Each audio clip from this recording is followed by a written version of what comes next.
जय श्री कृष्ण।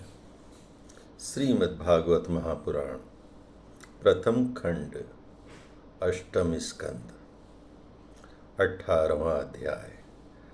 बामन भगवान का प्रकट होकर राजा बलि की यज्ञशाला में पधारना।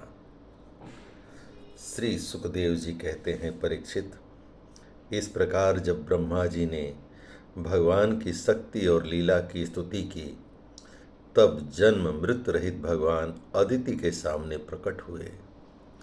भगवान की 4 भुजाएं थीं, उनमें वे शंख, गदा, कमल और चक्र धारण किए हुए थे।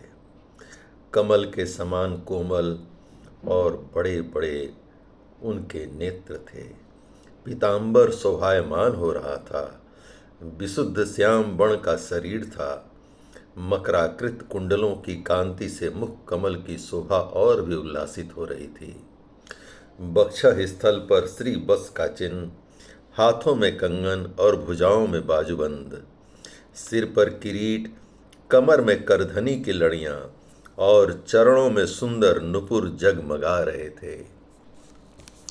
भगवान गले में अपनी स्वरूप भूत बनमाला धारण किए हुए थे, जिसके चारों ओर झुंड के झुंड भौरे गुंजार कर रहे थे। उनके कंठ में कौस्तुभ मणि सुशोभित था। भगवान की अंग कांति से प्रजापति कश्यप जी के घर का अंधकार नष्ट हो गया। उस समय दिशाएं निर्मल हो गईं। नदी और सरोवरों का जल स्वच्छ हो गया। प्रजा के हृदय में आनंद की बाढ़ आ गई। सब ऋतुएं एक साथ अपना अपना गुण प्रकट करने लगीं। स्वर्ग लोक, अंतरिक्ष, पृथ्वी, देवता, गो, द्विज और पर्वत, इन सब के हृदय में हर्ष का संचार हो गया। परीक्षित, जिस समय भगवान ने जन्म ग्रहण किया, उस समय चंद्रमा श्रवण नक्षत्र पर थे। भाद्रपद मास के शुक्ल पक्ष की श्रवण नक्षत्र वाली द्वादशी थी। अभिजीत मुहूर्त में भगवान का जन्म हुआ था। सभी नक्षत्र और तारे भगवान के जन्म को मंगलमय सूचित कर रहे थे। परीक्षित, जिस तिथि में भगवान का जन्म हुआ था, उसे विजया द्वादशी कहते हैं। जन्म के समय सूर्य आकाश के मध्य भाग में स्थित थे। भगवान के अवतार के समय शंख, ढोल, मृदंग, डफ और नगाड़े बजने लगे। इस तरह तरह के बाजों और तुरहियों की तुमुल ध्वनि होने लगी। अप्सराएं प्रसन्न होकर नाचने लगीं। श्रेष्ठ गंधर्व गाने लगे। मुनि, देवता, मनु, पितर और अग्नि स्तुति करने लगे। सिद्ध, विद्याधर, किम पुरुष, किन्नर, चारण, यक्ष, राक्षस, पक्षी, मुख्य मुख्य नागगण और देवताओं के अनुचर नाचने, गाने एवं भूरी भूरी प्रशंसा करने लगे। तथा उन लोगों ने अदिति के आश्रम को पुष्पों की वर्षा से ढक दिया। जब अदिति ने अपने गर्भ से प्रकट हुए परम पुरुष परमात्मा को देखा, तो वह अत्यंत आश्चर्यचकित और परमानंदित हो गई। प्रजापति कश्यप जी भी भगवान को अपनी योग माया से शरीर धारण किए हुए देख विस्मित हो गए और पुकार उठे, जय हो, जय हो। परीक्षित, भगवान स्वयं अव्यक्त एवं चित्त स्वरूप हैं। उन्होंने जो परम कांतिमय आभूषण एवं आयुधों से युक्त वह शरीर ग्रहण किया था, उसी शरीर से कश्यप और अदिति के देखते देखते बामन ब्रह्मचारी का रूप धारण कर लिया। ठीक वैसे ही जैसे नट अपना वेश बदल ले, क्यों न हो, भगवान की लीला तो अद्भुत है ही। भगवान को बामन ब्रह्मचारी के रूप में देखकर महर्षियों को बड़ा आनंद हुआ। उन लोगों ने कश्यप प्रजापति को आगे करके उनके जात कर्म आदि संस्कार करवाए। जब उनका उपनयन संस्कार होने लगा, तब गायत्री के अधिष्ठात्र देवता स्वयं सविता ने उन्हें गायत्री का उपदेश किया। देवगुरु बृहस्पति जी ने यज्ञोपवीत और कश्यप जी ने मेखला दी।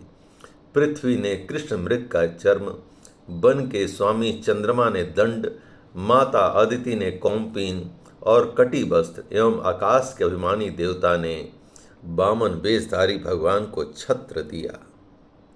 परीक्षित, अविनाशी प्रभु को ब्रह्मा जी ने कमंडल, सप्तर्षियों ने कुश और सरस्वती ने रुद्राक्ष की माला समर्पित की। इस रीति से जब बामन भगवान का उपनयन संस्कार हुआ, तब यक्षराज कुबेर ने उनके भिक्षा का पात्र और सती शिरोमणि जगत जननी स्वयं भगवती ने भिक्षा दी।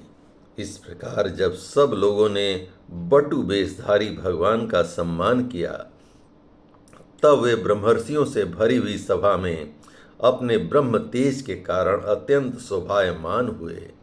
इसके बाद भगवान ने स्थापित और प्रज्वलित अग्नि का कुशों से परिसमूहन और परिस्तरण करके पूजा की और समिधाओं से हवन किया।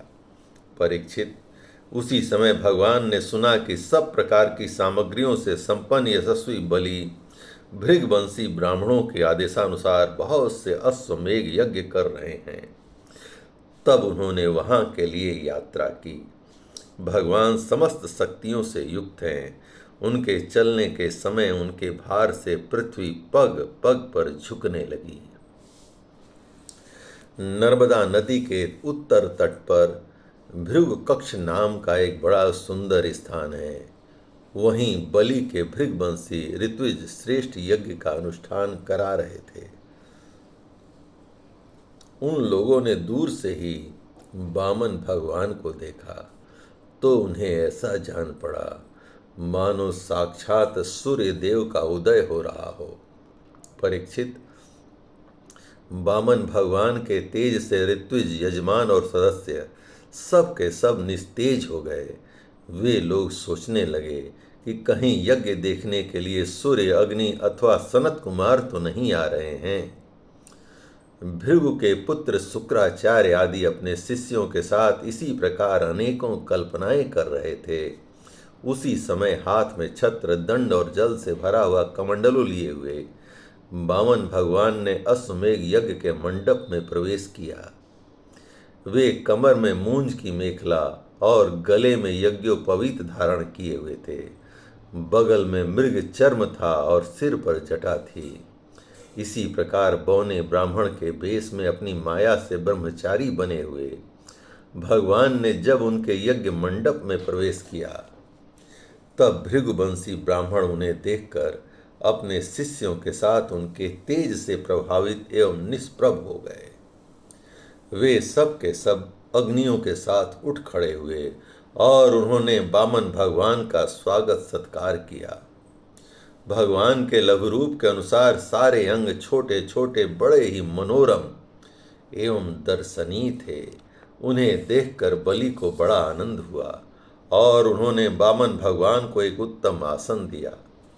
फिर स्वागत वाणी से उनका अभिनंदन करके पांव पखारे और संग सहित महापुरुषों को भी अत्यंत मनोहर लगने वाले बामन भगवान की पूजा की। भगवान के चरण कमलों का धोवन परम मंगलमय है, उससे जीवों के सारे पाप ताप धुल जाते हैं।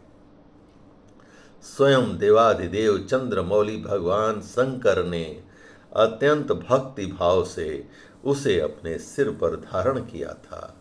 आज वही चरणामृत धर्म के मर्मज्ञ राजा बलि को प्राप्त हुआ। उन्होंने बड़े प्रेम से उसे अपने मस्तक पर रखा।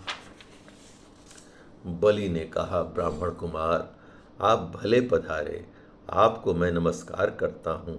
आज्ञा कीजिए, आपकी क्या सेवा करूँ। आर्य ऐसा जान पड़ता है कि बड़े बड़े ब्रह्मर्षियों की तपस्या ही स्वयं मूर्तिमान होकर मेरे सामने आई है। आज आप मेरे घर पधारे, इससे मेरे पितर तृप्त हो गए। आज मेरा वंश पवित्र हो गया, आज मेरा यह यज्ञ सफल हो गया। ब्राह्मण कुमार, आपके पांव पखारने से मेरे सारे पाप धुल गए और विधि पूर्वक यज्ञ करने से, अग्नि में आहुति डालने से जो फल मिलता वह अनायास ही मिल गया। आपके इन नन्हे नन्हे चरणों और इनके धोवन से पृथ्वी पवित्र हो गई। ब्राह्मण कुमार, ऐसा जान पड़ता है कि आप कुछ चाहते हैं। परम पूज्य ब्रह्मचारी, आप जो चाहते हैं, गाय, सोना, सामग्रियों से सुसज्जित घर, पवित्र अन्न, पीने की वस्तु, विवाह के लिए ब्राह्मण की कन्या, संपत्तियों से भरे हुए गांव, घोड़े, हाथी, रथ, वह सब आप मुझसे मांग लीजिए, अवश्य ही वह सब मुझसे मांग लीजिए। जय श्री कृष्ण। इस प्रकार भगवान श्री कृष्ण की कृपा से श्रीमद् भागवत महापुराण प्रथम खंड अष्टम स्कंद का 18वां अध्याय संपन्न हुआ। जय श्री कृष्ण।